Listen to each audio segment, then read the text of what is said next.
So this time, maghihiwa po tayo ng ating potato. Thinly slice natin siya. Ganyan. Parang ganyan siya.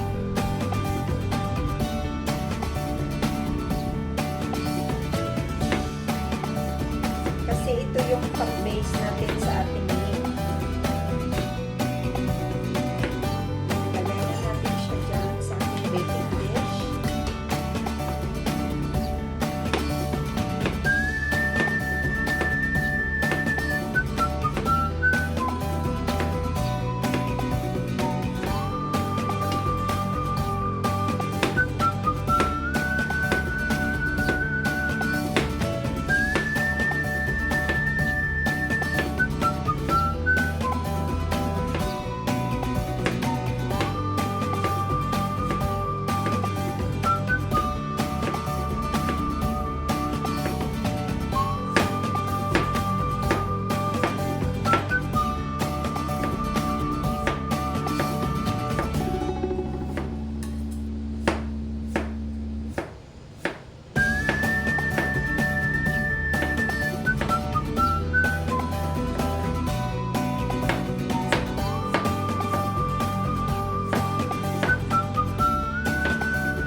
Potato, meron akong ready-made na seasoning. So, sprinkles lang natin ito.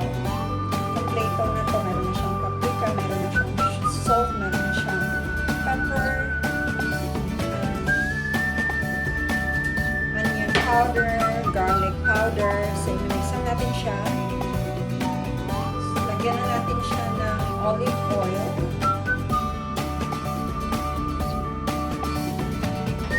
Well lang natin ito. And then, i-bake natin siya sa oven hanggang maluto.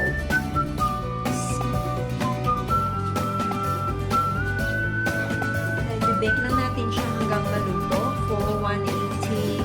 Kayo na bahala titingnan-tingnan. So, we'll see. Luto na po yung ating potatoes. Wait lang natin na maluto yung ating meat bago natin itapos yan sa ating potatoes. So, yan na guys, yung mukha ng ating baked potatoes. Sarap na. Kahit ganyan lang, pagkain. So, this is our meat ingredients. We have a tasty cheese, we got butter, onion, garlic, flavoring, at saka meron tayong basil, dried leaves, at saka yung ating minced beef. So, tara guys, let's go. Umpisa na natin ito para hindi tayo malilate sa ating schedules for today. So, dito maglagay tayo ng about 100 grams of butter. Dito mag-add lang tayo ng a little bit of olive oil para hindi butter, tsaka syempre malasang masarap. And then maglagay lang tayo ng a teaspoon of sea salt para may lasa yung ating onion at saka mag-caramelize talaga siya na napaka-tamis. Kalagay na natin yung ating onion.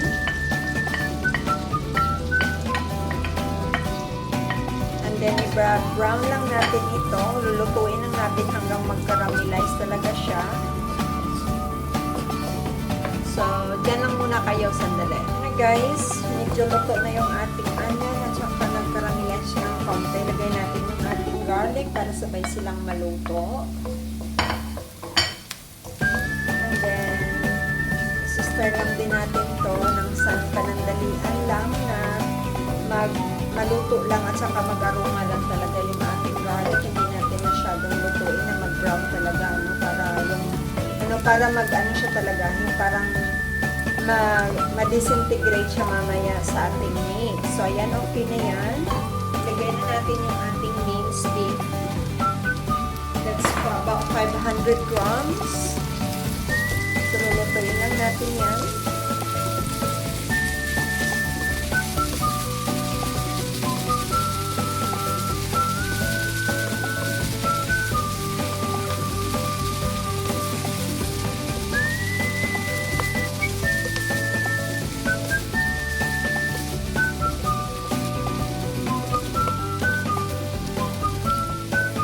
Then, ilagay na natin yung ating flavoring. Ay, yung ating dried basil. Tayo ng ating paprika for coloring. Saka ng turmeric.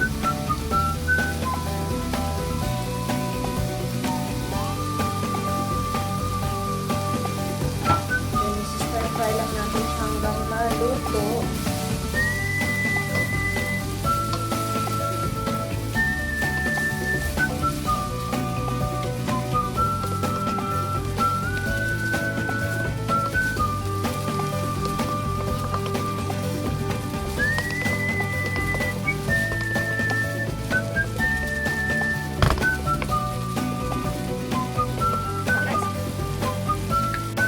Maglagay lang tayo ng konting tomato ketchup, ng konting snack paste,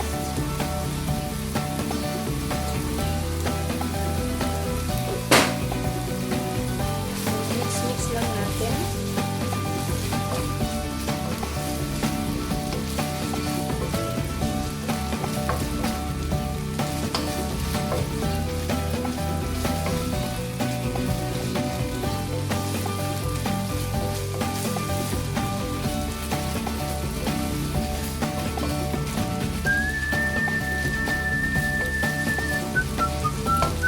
Lagay ako ng konting tubig. Simmer ko siya para lumambot yung ating beans bago natin ilagay sa ating potato.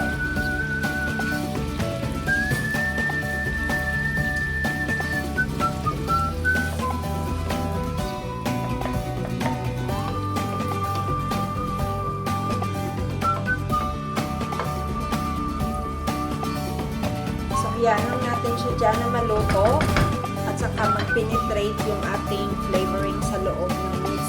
So, ito na yung itsura niya. Pag naluto na natin, nagsubside na yung kanyang mga sauce. So, ilalagay na natin ito sa taas ng ating potato. So ayan na siya, guys. So, i-pour over lang natin siya sa taas.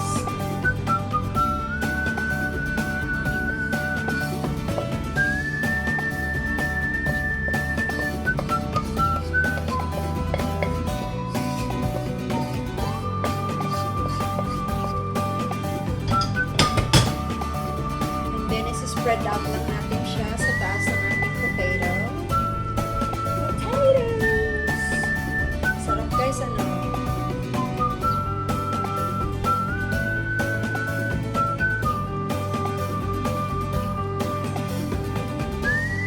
Hindi ko na siya lagyan ng any bechamel sauce.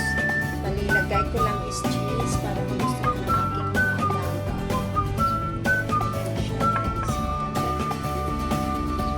Grate lang natin ating cheese para i-sprinkle natin sa taas ng ating niluluto later para syempre masarap ang gusto ka ng lahat.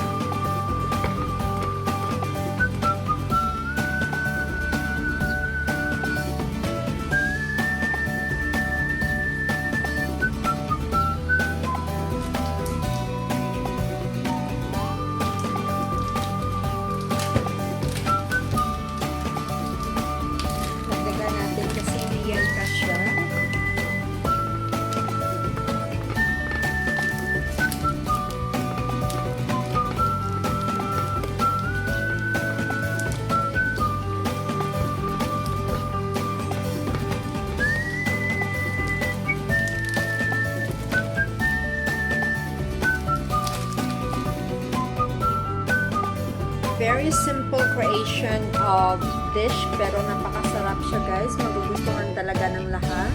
So, sprinkle lang natin siya ng cheese sa taas. It's up to you kung anong klaseng cheese yung ilalagay nyo. Pero yung sa akin, yung nilagay ko is yung tasty cheese. Para, syempre, masarap na. Depende naman kasi na taste ng tao, di ba, kung anong klaseng cheese yung gusto nyo. Pwede nyo rin siya lagyan ng bechamel sauce, bago nyo siya lagyan ng cheese, at saka i-bake nyo. Parang ano na yun siya, parang pizza ba, ganun. Ano ba yan? Sarap nyo guys. Bukasan natin lahat ng ating cheese kasi sayang. Mahal pa naman ang cheese, hindi mura, no? Nothing to waste.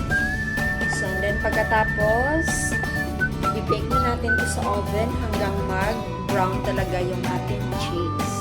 I-bake natin siya hanggang mag-golden brown yung ating cheese at saka super yummy talaga yan mamaya. This is it. This is how it looks like. Pagkatapos na natin na i-bake siya at saka naging golden brown na yung ating cheese sa taas. Madali lang talaga siya golden brown. So, masarap niya guys. So, meron ka ng ulam, meron ka ng kanin kasi meron siyang potato sa baba. So, wait for the recipe soon guys. It's really yummy. It's very easy and very affordable. So, see ya!